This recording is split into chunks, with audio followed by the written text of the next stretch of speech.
हमारे YouTube channel को subscribe करें और बेल आइकन को दबाएं ताकि आपको नोटिफिकेशंस मिलते रहें। आपको यहाँ से जाने के बाद में कई काम करने हैं, बड़े मज़ेदार करने हैं, बहुत अच्छे काम करने हैं, लेकिन वो चलेंगे नहीं। बस आपका मन बराबर ढीला होता चला जाएगा। मन को काट करने के लिए आप एक विचारों की सेना और विचारों की श्रृंखला बना करके तैयार रखें। विचारों से विचारों को काटते हैं, जहर को जहर से मारते हैं, कांटे को कांटे से निकालते हैं। तो विचार जो आपके मन में हर बार तंग करते रहते हैं, उसके मुकाबले एक ऐसी सेना खड़ी कर लीजिए कि आपके बुरे विचारों से लड़ सकने में समर्थ हों। अच्छे विचारों की भी तो एक सेना है। बुरे विचार आते हैं, लोभ के विचार आते हैं, लालच के और बेईमानी के विचार आते हैं। आप ईमानदारों के समर्थन के लिए उनके इतिहास और उदाहरण और शास्त्र और आप पुरुषों के वचन संग्रह करके रखिए। ईमानदारी की ही कमाई खाएंगे, बेईमानी की कमाई हम नहीं खाएंगे। काम वासना के विचार आते हैं, व्यभिचार के विचार आते हैं। आप फिर ऐसा किया कीजिए, उसके मुकाबले की एक और सेना खड़ी कर लीजिए, अच्छे विचारों वाली सेना, जिसमें आपको ये विचार करना पड़े हनुमान कितने सामर्थ्यवान हो गए ब्रह्मचर्य की वजह से, भीष्म पितामह कितने समर्थ हो गए ब्रह्मचर्य के कारण। आप शंकराचार्य से लेकर के और अनेक व्यक्तियों संतों की बात याद कर सकते हैं, महापुरुषों की, जिन्होंने अपने कुविचारों से लोहा लिया है। कुविचारों से लोहा नहीं लिया होता तो बेचारे संकल्पों की क्या विसात थी, चलते ही टूट जाते, कुसंस्कार हावी हो जाते और जो विचार किया गया था वो एक कोने पर रखा रह जाता।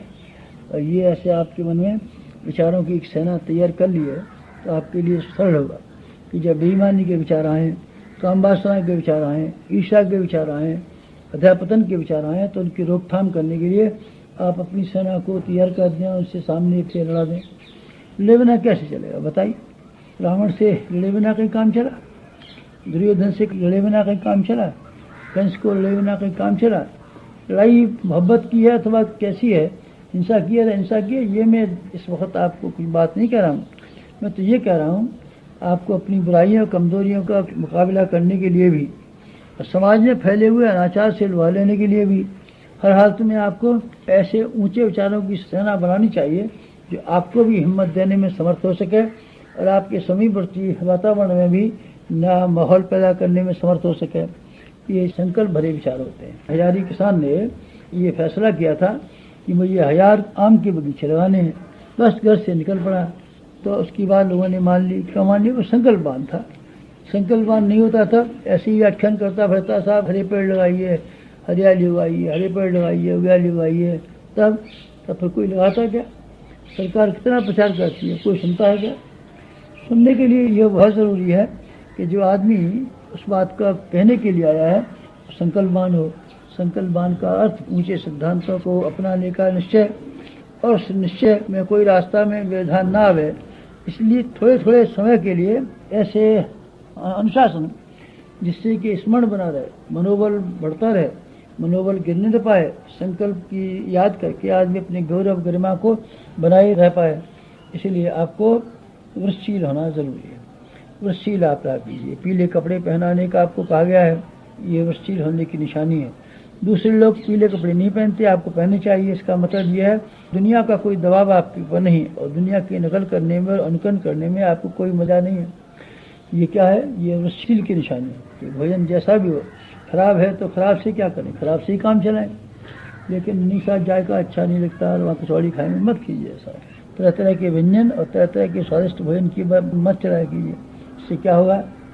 खान पान का तो जो लाभ होगा सो होगा ही। खान पान के लाभों की उतना मैं महत्व नहीं देता जितना कि मैं इस बात को महत्व देता हूँ कि आपने अपने मन को कुचल डालने का, मन को लोहा लेने को, मन को बदल डालने के लिए आपने वो हथियार उठा लिया जिससे आपका दुश्मन आपका दोस्त बन सकता है। आपका दुश्मन नंबर 1 आपका मन और आपका दोस्त नंबर 1 आपका मन। दुश्मन को दोस्त के रूप में बदलने के लिए जिस दबाव की ज़रूरत है, जिस आग की भट्टी में नया ओया ढालने की ज़रूरत है, उस भट्टी का नाम है संकल्प, आत्मानुशासन। अपने आप का अनुशासन स्थापित करने के लिए आपको वृक्षशील रहना चाहिए, संकल्पवान होना चाहिए और संकल्पों में व्यवधान उत्पन्न हो। इसलिए आपको कोई न कोई ऐसे नियम और व्रत समय समय पर लेते रहने चाहिए। इसका अर्थ ये होता है कि जब तक अमुक काम न हो जाएगा तब तक हम अमुक काम न करेंगे। संकल्पवान मत, संकल्पवान ही महापुरुष बने हैं, संकल्पवानी उन्नतिशील बने हैं, संकल्पवानी सफल हुए हैं और संकल्पवानों ने ही संसार की नाव को पार लगाया है। आपको संकल्पवान और व्रतशील होना चाहिए, नेकी आपकी नीति होनी चाहिए, उदारता आपका फर्ज होना चाहिए। आपने अगर ऐसा कर लिया हो तब फिर आप दूसरा कदम ये उठाना कि हम ये काम नहीं किया करेंगे। समय समय पर छोटे व्रत लिया कीजिए। गुरुवार के दिन नमक न खाने की बात, ब्रह्मचर्य से रहने की बात, 2 घंटे मौन रहने की बात, आप भी ऐसे व्रतशील होकर के कुछ नियम पालन करते रहेंगे और उनके साथ साथ में किसी श्रेष्ठ कर्तव्य और उत्तरदायित्व का ताना बाना जोड़ के रखा करेंगे तो आपके विचार सफल होंगे, आपका व्यक्तित्व पैना होगा, आपकी प्रतिभा तीव्र होगी और आप एक अच्छे व्यक्ति में शुमार होंगे अगर आप आत्मानुशासन और अपनी व्रतशीलता का महत्व समझें और उससे अपनाने की हिम्मत बढ़ाएं। समाप्त।